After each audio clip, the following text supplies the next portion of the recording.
मेरे प्यारे बच्चों, आप सभी को नमस्कार। क्या हाल है आपके? देखिए यार, जैसा कि हम पढ़ रहे थे पीछे, बढ़िया बढ़िया सवाल ले रहे हैं, नए नए मेथड सीखने को मिल रहे हैं, नई नई चीज़ें सीखने को मिल रही हैं। सारी बातों को बड़े ध्यान से सुना करो, समझा करो, खुद कोशिश किया करो सोल्व करने की। खुद ना कर पाओ तब आप फिर जो मैं करा रहा हूँ इस पे जाया करो। वरना तरीका यही है कि जो सवाल मैं करा रहा हूँ सबसे पहले आप उसे खुद सोल्व करने की कोशिश करिए। जब आपसे वो सवाल सोल्व ना हो तब आप फिर वो देखिए वीडियो, अदरवाइज खुद से सोल्व करने की कोशिश करें। ठीक है, आइए।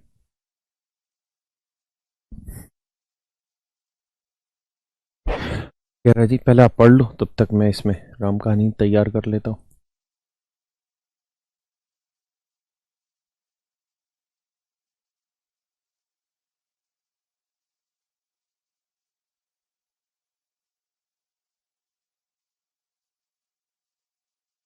देखिए यार, ये रिजल्ट वाली बात है, यहाँ से रिजल्ट ही सीखा जाएगा। अब जरा समझ लीजिए।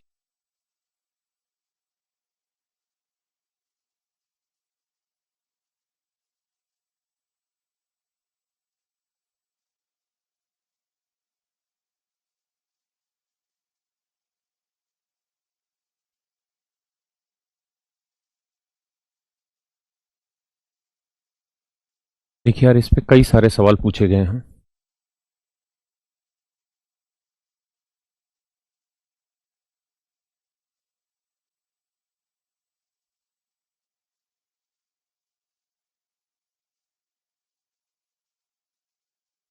कह रहा है जी ये कोई वर्ग है। समझ रहे मेरे बच्चे, ये कोई वर्ग है। सवाल में कह रहा है, एक सेकंड अभी करा रहा हूं।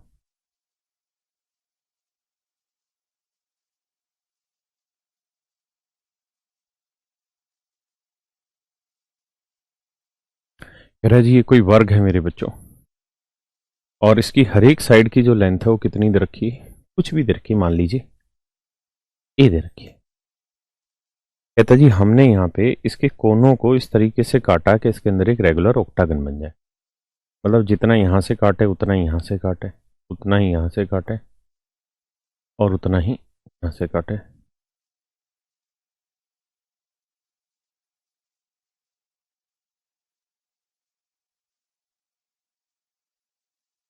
इस तरह से हमने एक ऑक्टागन बनाई, यानी इसके कोनों को काट काट के हमने इस तरीके से एक ऑक्टागन बनाई।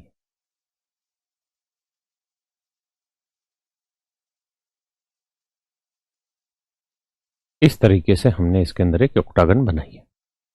बात समझ पा रहे हैं? थोड़ा और गहरा रंग कर देता हूं, बात ऐसी है तो।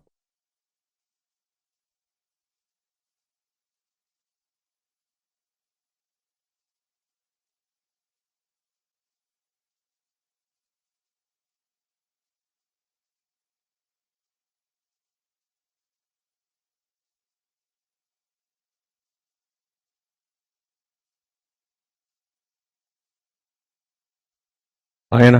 अब देखिए आप।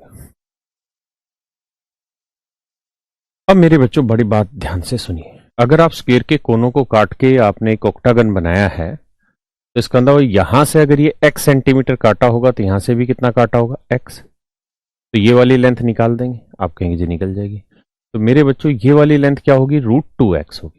क्या होगी? √2x होगी। भाई ये x, ये x, तो ये √2x होगी। और ये ऑक्टागन है, ऑक्टागन की सारी साइडें बराबर, ये भी a, ये भी a, ये भी a। अरे हाँ है ना? समझते हो कि नहीं? हाँ है ना? तो आप देखेंगे कि सर ये x, ये x, तो ये होनी चाहिए √2x। तो यानी a जो है वो बेसिकली बराबर है √2x के। हम यूं भी कह सकते हैं कि सर x की जो वैल्यू है वो a/√2 होगी। अगर x की वैल्यू a/√2 है मेरे बच्चों, अगर x की वैल्यू a/√2 है, हमने ओहो तो स्क्वायर की साइड कुछ और माननी पड़ेगी। हमने अगर ऑक्टागन की साइड a मान ली तो स्क्वायर की साइड s मान लेते हैं, कैपिटल S। यानी यहां से यहां तक की भुजा की लंबाई हम s मान लेते हैं। वर्ग की भुजा की लंबाई मेरे बच्चों क्या मान लेते हैं? s मान लेते हैं। ठीक है। और जो इसके अंदर कोने काट के ऑक्टागन बनाए उसकी साइड की लेंथ हम a मान लेते हैं। ठीक है जी, आइए अब कहानी को समझिए। कहानी ये है कि हमने यहां से x की वैल्यू निकाल ली, तो ये आई थी a/√2, यानी यहां से यहां तक की ये वाली जो लेंथ है ये a/√2 आई, ये वाली लेंथ। ऐसे ही जैसे यहां थी सेम वही लेंथ यहां आएगी a/√2। है ना। तो मेरे बच्चों हमारे पास ये लेंथ आ गई, ये लेंथ आ गई, ये लेंथ आ गई, और ये लेंथ कितनी है बाबू? ए। ये लेंथ कितनी मेरे बच्चे? ए। ये लेंथ कितनी है? ए, है ना। अगर मैं आपसे ये कह दूं तुम्हें या चुप रहूं, दिल में मेरे आज क्या है, बोलो दिल में मेरे आज क्या है। मतलब यहां से यहां तक का जोड़ करोगे तो ये वर्ग की भुजा के बराबर ही तो आ जाएगा मेरे बच्चों। तो a/√2 जमा a/√2, तो जोड़ो। तो a जमा a/√2 जमा a/√2, this is equal to s। तो यहां से सोल्व करोगे तो ये 1 और 1 2/√2 काटोगे तो ये √2a आएगा। यहां से a कॉमन ले लोगे तो यहां से a कॉमन लोगे तो √2 बचेगा, यहां 1 बचेगा, बराबर है। ये एक संबंध बन गया क्या, कि वर्ग की भुजा की लंबाई जो होगी वो ऑक्टागन की साइड की लेंथ का √2 + 1 टाइम होगी। ये पहला परिणाम हुआ। दूसरा, a की वैल्यू निकालना हो तो s, ये √2 + 1 बटे चला जाएगा, हर का प्रीमेयकरण कर देंगे तो √2 - 1 अपॉन √2 - 1। तो आप देखेंगे कि a इक्वल टू आ गया s इंटू √2 - 1। तो a + b into a - b² - b², दो में से गया 1। तो मेरे प्यारे बच्चों, आप यहां पे भी गौर से देख रहे होंगे मेरी बात को, क्या कि यहां से एक और रिजल्ट बन गया क्या, कि अगर आपको ऑक्टागन की साइड सी और किसी वर्ग के कोने काटे हैं और स्क्वायर की साइड s है, तो आंसर होगा s इंटू √2 - 1। मानते हैं ये बात? अगर ऐसा मानते हैं तो आपके सवाल में क्या था, कहता दिए गए वर्ग से काटे जा सकने वाले बड़े से बड़े अष्टभुज की भुजा ज्ञात करें और स्क्वायर की साइड की लेंथ थी 16। तो ऑक्टागन की साइड की लेंथ होगी स्क्वायर रूट 16, स्क्वायर की साइड इंटू √2 + √2 - 1। देखो जी कहीं आंसर है? तो देखो ये रहा आंसर, क्योंकि यहां से अगर आप 16 कॉमन ले लेंगे तो √2 - 1 बचेगा। तो सी आपका ऑप्शन, सी मेरे बच्चों आपका ऑप्शन हो गया। ऑप्शन हो गया, ऑप्शन हो गया, बोलो भैया ऑप्शन हो गया, ऑप्शन हो गया। बड़े जी आइए आगे, बहुत प्यारे। अब इसी में कुछ और भी रिजल्ट है, वो भी समझ लीजिए। ये तो था वर्ग की भुजा के साथ। कई बार क्या है, ऑक्टागन का एरिया भी निकालना पड़ जाता है।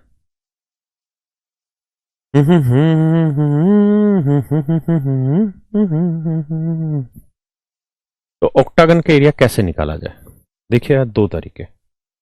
आप एक काम तो ये कर सकते हैं कि अगर मैं इसको इससे मिला दूं, इसको इससे मिला दूं, सही बनाओगे तो सही दिखेगी भी तुम्हें। इसको इससे मिला दो और इसको इससे मिला दो, तो मुझे नहीं लगता किसी भाई को आपत्ति होगी। यहां पे नहीं होगी आपत्ति।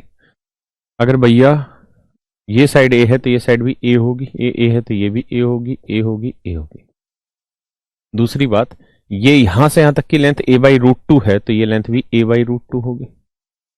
और ये वाली लेंथ x थी, इसकी मतलब भी a/√2 था, तो ये वाली लेंथ भी a/√2 होगी।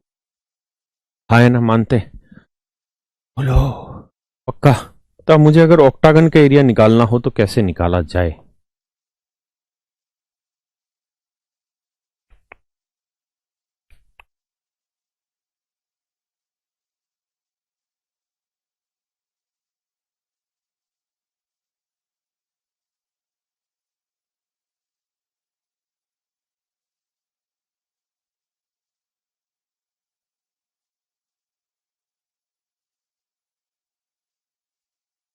मिटा मोटू या खराब कर रहा है तो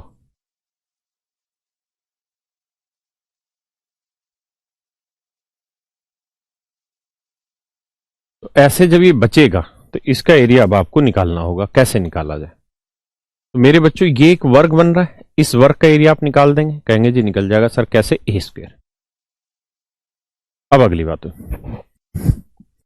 मैं आपको कहूं ये वाला एरिया बताइए, इस वाली ट्रायंगल का, इस वाली रेक्टेंगल का एरिया बताइए। तो ये लेंथ हुआ, ये ब्रेड्थ हुआ। तो रेक्टेंगल का एरिया होता है length into breadth, length into breadth.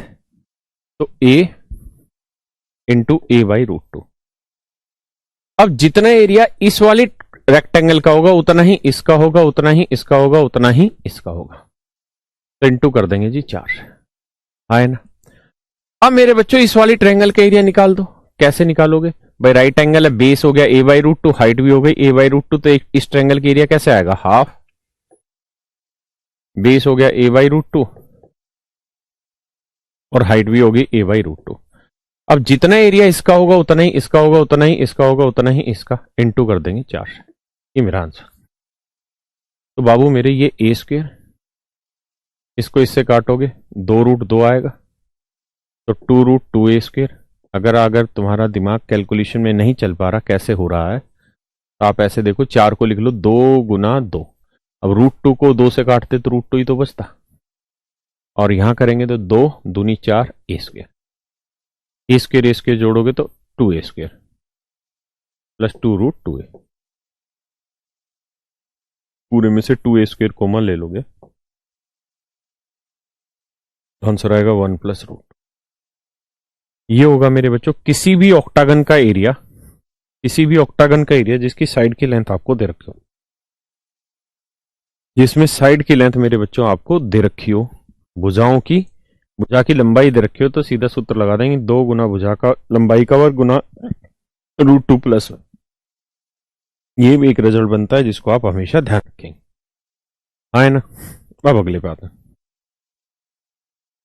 करिए जी।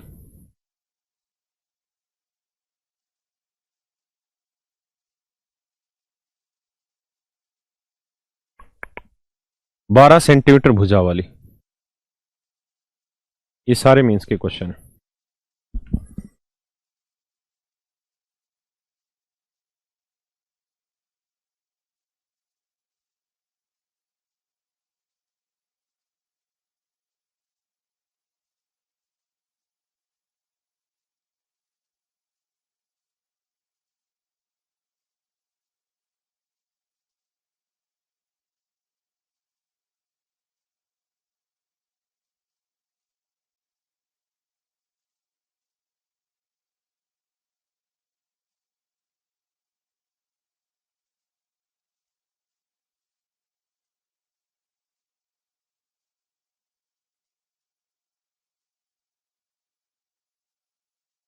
आइए जी।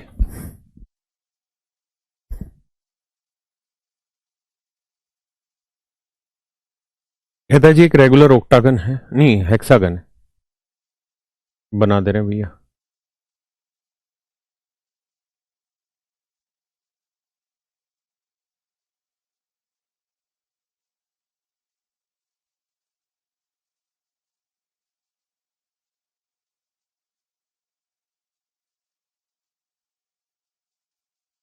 हाँ है ना, इसका नाम रख लो जी।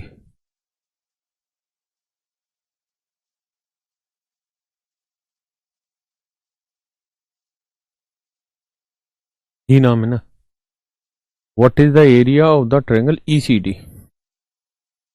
तरीके कह रहा जी इस वाली ट्रायंगल का एरिया बताइए। ये तो डिस्कस कर चुके हैं हम, अनेक बार डिस्कस कर चुके हैं। क्या मैंने बताया था कि भाई सेंटर से जब भी आप इसको मिलाओगे,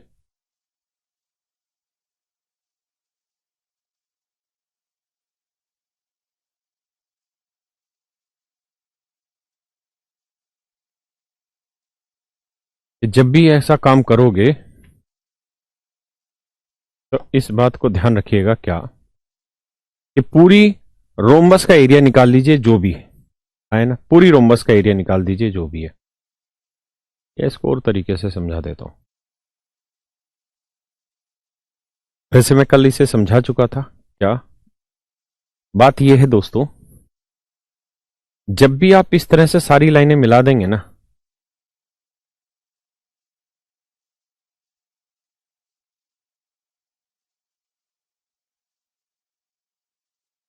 ठीक है,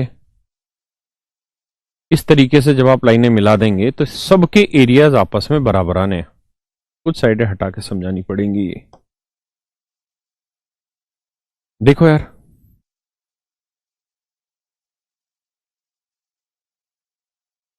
हाँ यहां A B C D E F आप अच्छे से जानते हैं रोम्बस बनेगी। हाँ है ना, हाँ कहेंगे जी हाँ रोम्बस बनेगी, हम इस बात को जानते हैं। और इस रोम्बस का एरिया हो गया कितना मेरे बच्चे, जो भी एरिया आ रहा होगा वही एरिया होगा। हाँ है ना, क्योंकि ये एक इक्विलेटरल ट्रायंगल बनेगी, ये एक इक्विलेटरल ट्रायंगल बनेगी, यानी ट्वाइस ऑफ इक्विलेटरल ट्रायंगल के एरिया वो होता है √3/4 ए स्क्वायर।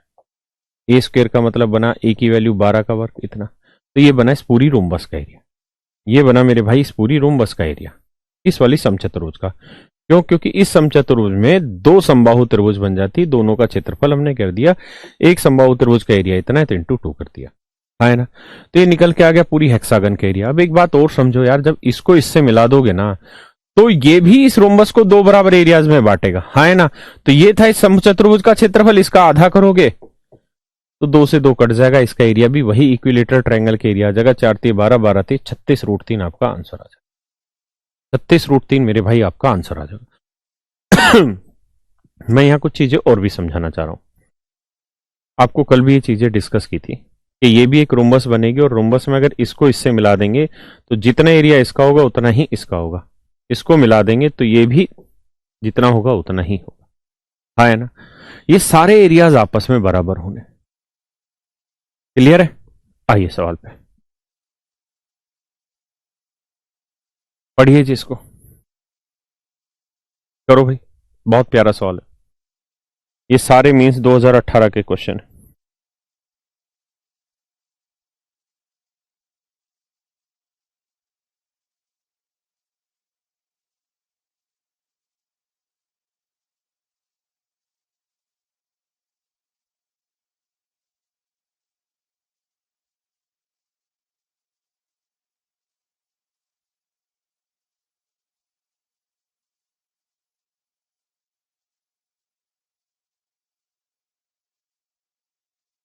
भाई यहां से रिजल्ट है, सीख लो पहले फिर चर्चा करेंगे।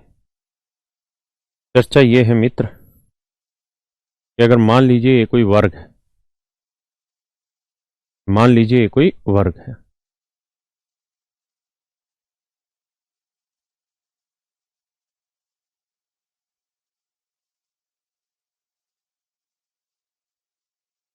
मान लीजिए जी ये कोई वर्ग है, ठीक है जी। क्या है बाबू? वर्ग। अब मैं आपसे कह रहा हूं कि मान लो यार इसकी साइड की लेंथ कुछ भी दे रखी, लेट से 10 सेंटीमीटर इसकी साइड की लेंथ। मैं कहूं यार इसका मिड पॉइंट मिलाओ, तो ये लेंथ कितनी आएगी? 5। इसका भी मिड पॉइंट ले लो, इसका भी मिड पॉइंट ले लो, और इसका भी मिड पॉइंट ले लो। तो इसके सारे मध्य बिंदुओं को मिलाएंगे तो भी जो बनेगा वो हमेशा मेरे बच्चों एक वर्ग बनेगा। जो बनेगा वो भी मेरे बच्चों हमेशा एक वर्ग ही बनेगा। और ये साइड 5 है, ये साइड 5 है, तो ये लेंथ निकाल लोगे, 5 रूट 2 आएगी। कितनी आएगी? 5 रूट 2। तो यहां से क्या बात समझ में आई? समझ में यहां से ये लेनी है कि भाई बड़े वर्ग की भुजा थी 10, छोटे वाले वर्ग की भुजा है 5 रूट 2, तो क्या रेशियो है इनका? रेशियो निकाल लो। 5 2 नहीं 2 अनुपात रूट 2, रूट 2 को इससे काटोगे तो रूट 2:1। इसका मतलब ये बना कि छोटे वाले वर्ग यानी मिड पॉइंट को मिलाओगे तो उस वाले वर्ग की साइड की लेंथ 1 है, तो बड़े वाले वर्ग की भुजा होगी रूट 2। ये बात आपको पहले से पता भी होगी। बड़े वाले वर्ग की भुजा होगी रूट 2, यानी जो इसकी साइड की लेंथ होगी उसका रूट 2 टाइम्स बड़े वाले स्क्वायर की साइड की लेंथ होगी। ये बात हम जानते हैं। दूसरी बात, एक बात बताओ, इस पूरे बड़े वर्ग का एरिया क्या हुआ? तो आप कहेंगे सर 10 का वर्ग 100। और इस छोटे वाले वर्ग का एरिया क्या हुआ? सर इसका एरिया तो 5 का वर्ग 25 दूनी 50। तो आप कहेंगे सर इनके एरिया का जो रेशियो है वो है 2:1। एरिया का रेशियो 2:1। साइड का रेशियो तो रूट 2:1 है, और एरिया साइड का स्क्वायर ही होता है, तो 2:1। इसका मतलब यह बना कि जब भी आप किसी वर्ग के मध्य बिंदुओं को मिलाकर, भुजाओं के मध्य बिंदुओं को मिलाकर नया वर्ग बनाएंगे तो उसका एरिया हमेशा ही ओरिजिनल स्क्वायर के एरिया का आधा होगा, और साइड की लेंथ हमेशा रूट 2 टाइम्स होगी। पक्का? अब सवाल पे चर्चा करते हैं। देखिए जी, कह रहा है जी कि एबीसीडी का क्षेत्रफल क्या होगा अगर जो सर्कल बना है उस सर्कल का एरिया 38.5 है। सर्कल का एरिया 38.5 है। बड़ा कर लेते हैं इसको।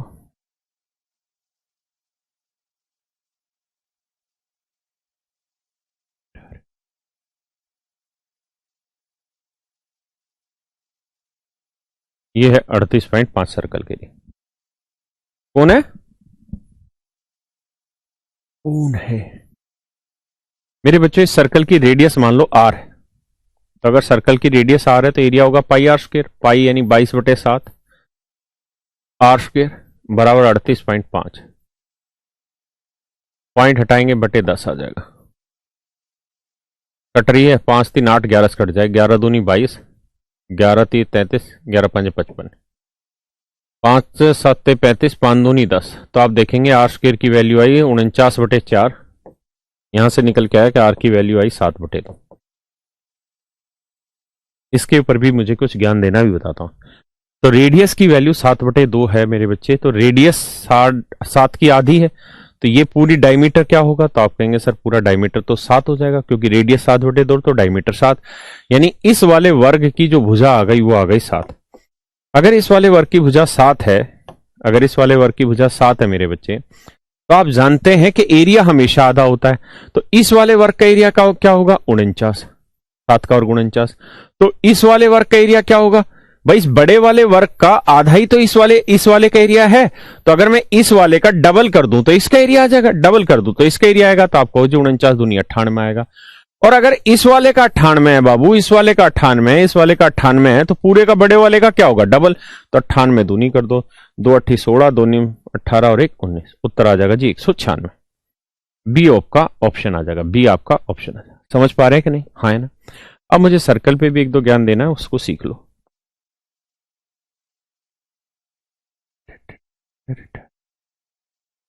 देखिए यार, कुछ डाटा है जिनको याद कर लेंगे तो आपका जीवन सुख में होगा। अगर सर्कल की रेडियस 7 है, ठीक है, अगर रेडियस 7 है, तो उसका सरकमफ्रेंस जो होगा, यानी जो पेरीमीटर होगा, आप जानते हैं वो होता है 2πr, 2 पाई का मतलब 22/7, आर, वो 44 होगा। ठीक है, दूसरी बात, इसका एरिया जो होगा वो πr² होगा, 22/7, आर यानी 7×7, 154 होगा। मेरे बच्चों, दो तीन बातों पे ध्यान दो। क्या ये डाटा आप याद कर लेंगे तो आपके काम आएगा, क्योंकि लगभग सर्कल के जो क्वेश्चन है ना, उसमें रेडियस हमेशा 7 का मल्टीपल देना चाहता है।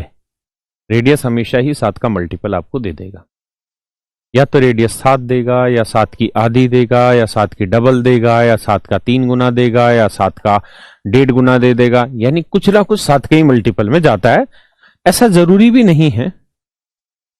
लिखा, क्या लिखा है हिंदी वाला?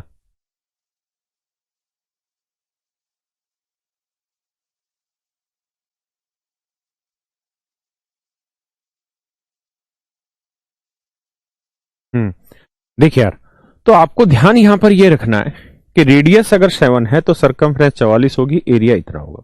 इस डाटा को रट लो, समझ लो ट्रिपलेट है, 7 44 154। अगर मान लो रेडियस 7 की जगह 7/2 दे दे, आधी दे दे, तो सरकमफ्रेंस 22 होगी और इसका आधा हो जाएगा 77, एरिया 77 हो जाएगा। हाँ है ना। 7 44 154 याद रखो। अगर मान लो रेडियस डबल दे दे, 14 दे दे, तो 44 का डबल 88 और 154 का डबल 308। यानी अगर रेडियस डबल हो रही है तो सारी पैरामीटर डबल कर दो, रेडियस आधी हो रही तो सारे पैरामीटर आधे कर दो, रेडियस 5 गुना हो रही तो सारे पैरामीटर 5 गुना कर दो और आगे बढ़ते चले जाओ। हाँ है ना।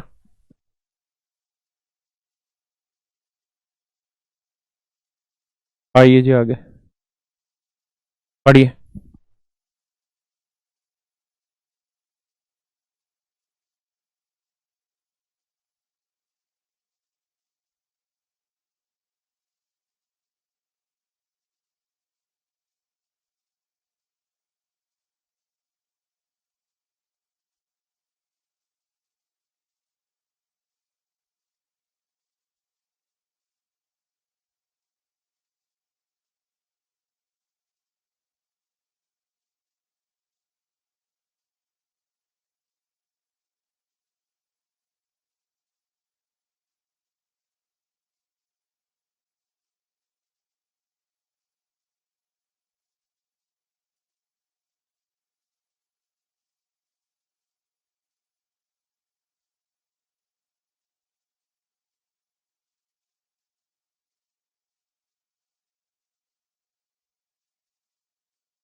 देखिए जी,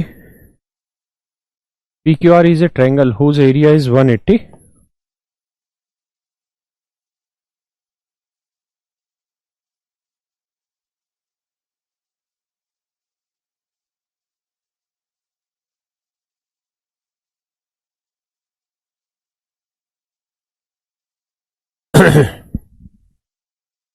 कहता है PQR is a triangle whose area is 180 centimetre square. PQR एक त्रिभुज है जिसका क्षेत्रफल 180 वर्ग सेंटीमीटर है। ये मान लो बेटा कोई ट्रायंगल है PQR।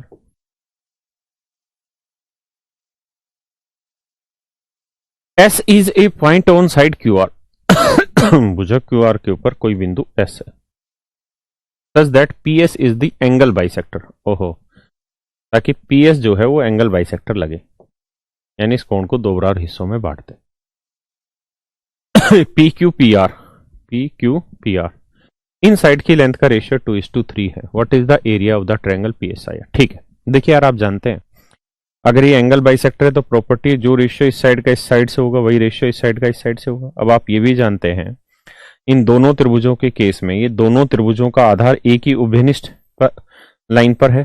साथ ही साथ दूसरी बात, दोनों का एक उभयनिष्ठ शीर्ष भी है। तो अगर दो या दो से अधिक त्रिभुजें किसी एक उभयनिष्ठ सीधी रेखा पर आधारित हो और उनका एक उभयनिष्ठ शीर्ष भी हो तो उनके क्षेत्रफलों का अनुपात वही होता है जो उनके आधार की लंबाई का अनुपात होता है। तो आधार की लंबाई का अनुपात 2:3 है, तो इनके एरिया का रेशियो भी 2:3 होगा। तो 180 था टोटल एरिया, 180 को 2 3 में बांटोगे तो पूछा है PSR, तो 3 वाले के एरिया क्या होगा? 3 2 5, 5 36 दिए 108, एरिया 108 वर्ग सेंटीमीटर है ना। कितना आ जाएगा बेटा? 108। बहुत प्यारा सवाल है, करिए।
देखिए जी,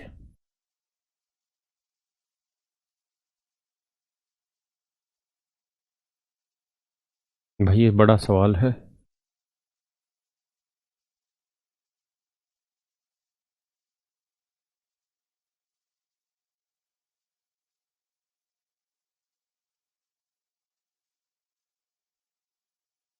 कह रहा भाई PQRS एक त्रिभुज, सॉरी चतुर्भुज है। PQRS एक चतुर्भुज। तर तर तर तर PQRS।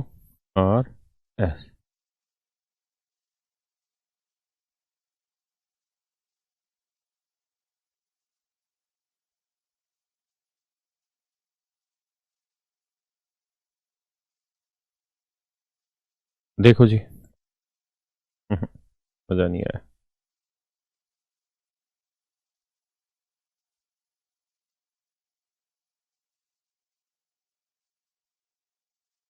हाँ ये ठीक है। देखो मेरे बच्चों, बहुत ध्यान से समझना। PQRS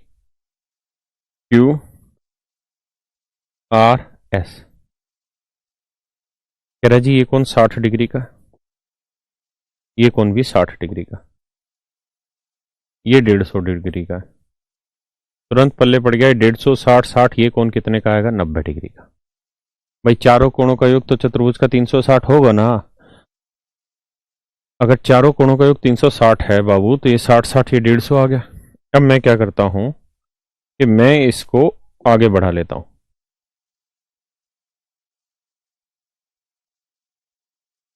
इसको ऐसे बढ़ा लेते, रुक जा मैं जा रहा हूं, एक बार करो बेटा।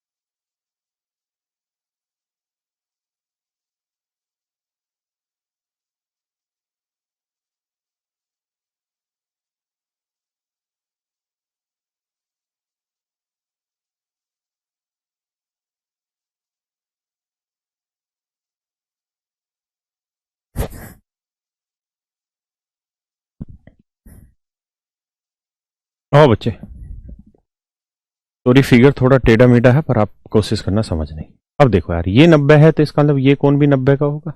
हाँ है ना। या इनको बना दो अच्छा सा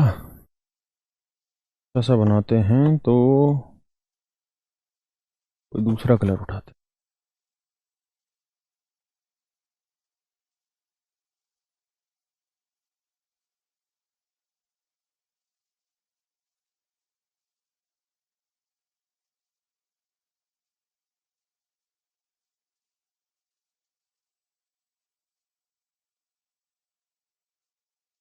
चलो ये तो बढ़िया मिल गई।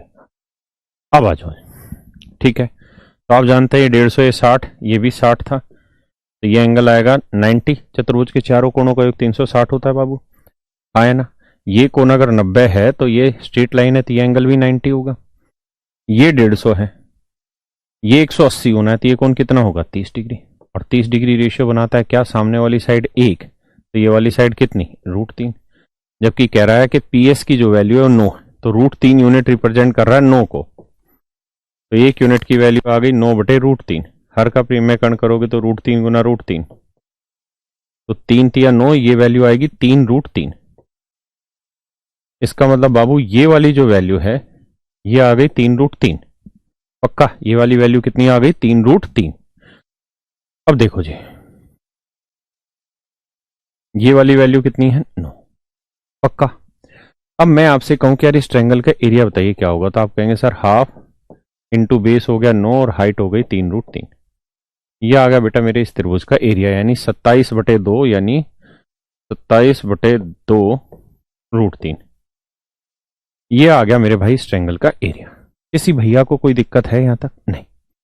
अब अगली चर्चा पर शामिल करता हूं आप सबको। ये बताओ, ये पूरी एक ट्रायंगल बनाई हमने। अगर ये पूरी ट्रायंगल बनाई तो ये कौन 60 डिग्री का था, हाँ है ना। ये 60 का था, ये 60 का था। अगर मैं इसको थोड़ी देर के लिए इग्नोर कर दूं, इसको थोड़ी देर के लिए इग्नोर कर दूं, तो ये बताओ बेटा, ये तो पूरी बड़ी ट्रायंगल हुई, ये 60 60 120, तो ये कौन कितने का होगा, तो आप कहोगे जी ये 60 का होगा। इसका मतलब ये तो इक्विलेटरल ट्रायंगल बन गई। और ये साइड दे रखी है सवाल की कितनी, 18। ये साइड कितनी दे रखी है बाबू, 18। अगर ये साइड 18 है तो पूरी ट्रायंगल का एरिया कितना आ गया, आप कहेंगे जी पूरी ट्रायंगल का एरिया इक्विलेटरल बन गई। ये 18 है तो ये भी 18, ये भी 18, समबाहु त्रिभुज बन गई ना भाई। तो समबाहु त्रिभुज के एरिया होगा √3/4 A²। तो √3/4 A², यानी 18 × 18। तो 9 9 2 से काटा, 9 9 81√3। तो पूरी इक्विलेटरल ट्रायंगल के एरिया आया 81√3। इसमें से घटा देते हैं 27/2 √3। अब घटाएंगे तो 81 दूनी आएगा, 2 एकम 2, 2 8 16 में से 27 घटा दो, 12 में 7 गया 5, है ना, 5 में 2 गया 3, 135। तो उत्तर आएगा 135/2 √3। ये एरिया आया। कैसे आया भाई, पूरी इक्विलेटरल ट्रायंगल के एरिया निकाल लिया, उसमें से हमने इस वाली ट्रायंगल के एरिया घटा दिया, तो इसी का तो क्वाड्रिलेटरल का तो एरिया आया। तो आंसर आया 135/2 और ऊपर √3, यानी option C is your correct answer. Okay, करो जी।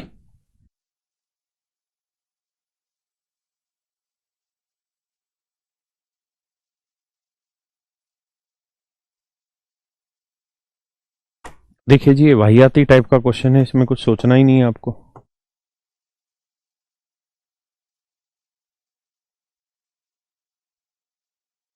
कहता है एक ट्रेपीजियम है, इसके जो डायगोनल है वो एक दूसरे को 2:9 में विभाजित करते हैं।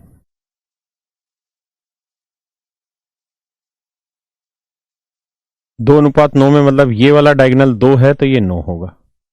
गौर से देखोगे तो आपको पता है ट्रेपीजियम में दोनों साइड आपस में पैरेलल होती हैं। अगर ये दोनों पैरेलल हैं तो दो पैरेलल लाइन के बीच में जो भी ट्रायंगल बनते हैं सिमिलर होते हैं। कैसे सिमिलर होते हैं आप जानते हैं। और अगर सिमिलर है और इनकी साइडों का रेशियो 2:9 है तो इन साइडों का रेशियो भी 2:9 होगा। हाँ है ना। कह रहा है कि बड़ी भुजा की लंबाई 45 है तो 9 यूनिट है 45, तो 1 यूनिट 5 तो 2 यूनिट 10।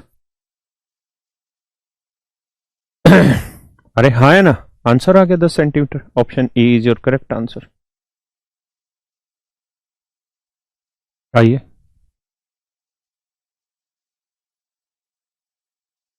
करो भैया।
देखिए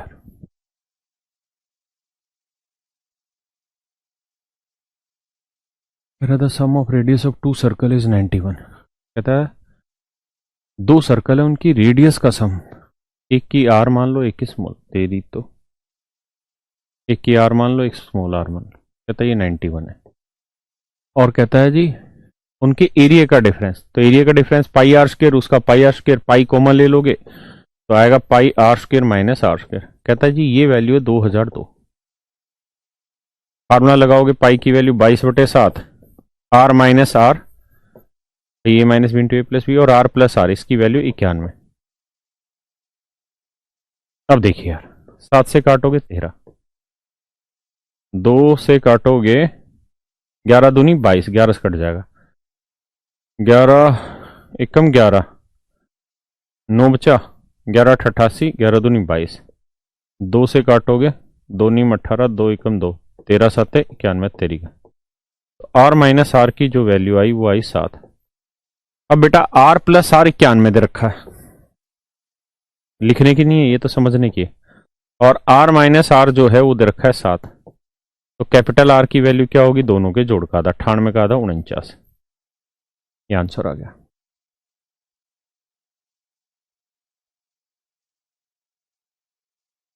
आया ना।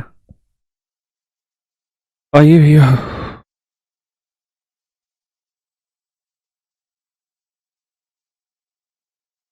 आइए जी। करो भैया।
सवाल को समझिए।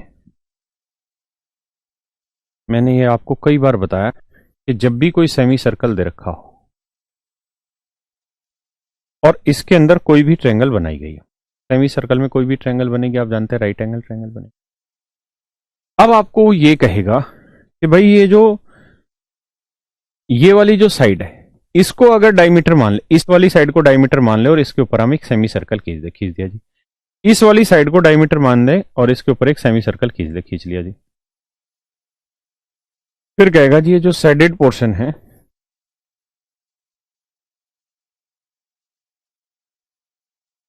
इसका एरिया बताइए जी क्या होगा। तो मेरे प्यारे बच्चों, इसका एरिया हमेशा वही होगा जो इस ट्रायंगल का एरिया होगा, जो इस त्रिभुज का एरिया होगा वही इन साइडेड पोर्शन का भी एरिया होना है। ये हमेशा नियम रहेगा। आप निकाल के चेक करना चाहे निकाल के देख लेना, अदरवाइज हमेशा इस बात को याद रखना कि इनका एरिया वही होगा जो इस बेस फिगर ट्रायंगल का है। पक्का? अरे हाँ है ना? मानते हो कि नहीं मानते? बात को मानते हो? इसी तरह एक रिजल्ट और भी अप्लाई करता है कि अगर मान लीजिए कोई सर्कल है, या चलो अगले पेज पे समझाता हूं कि मान लीजिए कोई सर्कल है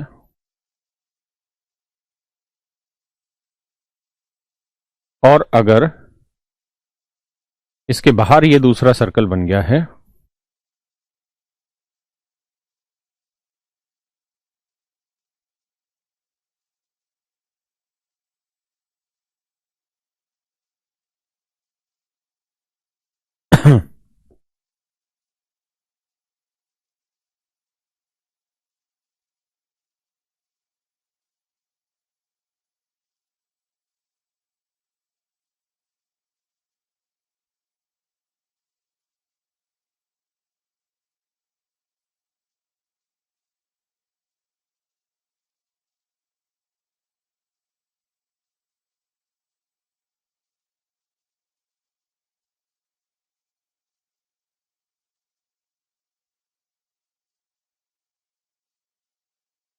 सेट हो गया। अगर ऐसे बना दिया जाए और मान लीजिए सर्कल का एरिया ए स्क्वायर है, यह सर्कल का एरिया ए स्क्वायर है, और आप कहे कि जिसके बाहर एक सर्कम सर्कल बनाया मेरे बच्चों, और इन साइडों को डायमीटर लेते हुए इसके ऊपर एक सेमी सर्कल बनाया, ऐसे एक यहां सेमी सर्कल बनाया, इन साइडों को डायमीटर लेते हुए एक सेमी सर्कल यहां बनाया, यहां भी एक सेमी सर्कल बनाया।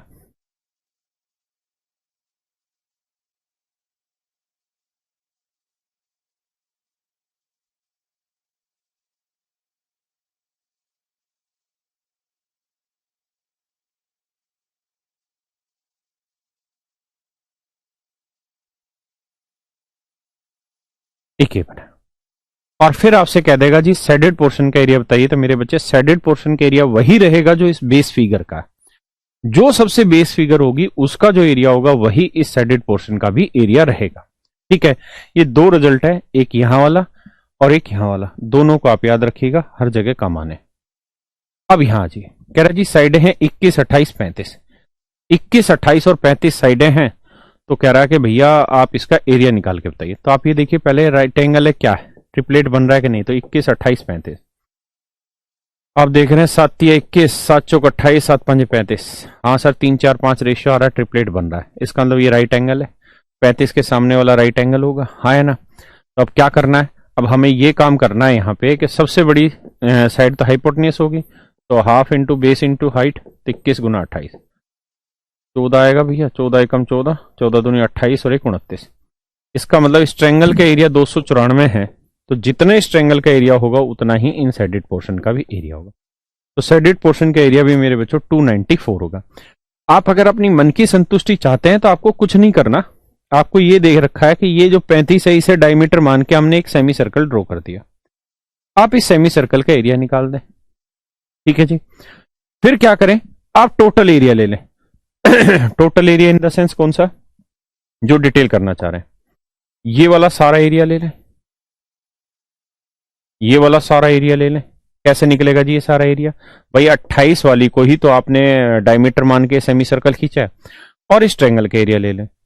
अब ये एरिया जमा ये एरिया जमा ये एरिया, इन तीनों एरिया में से आप इस सेमी सर्कल का, ब्लू कलर की जो सेमी सर्कल खींची थी, इसका एरिया आप सब्ट्रैक्ट कर दीजिए, इसका एरिया सब्ट्रैक्ट कर दीजिए। तो अगर आप इसका एरिया सब्ट्रैक्ट कर देंगे इस पूरे एरिया से, तो ये तो खत्म हो जाएगा, है ना। तो बचेगा कौन सा, साइडेड पोर्शन की एरिया।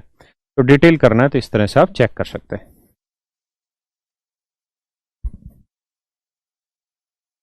करिए जी इसका।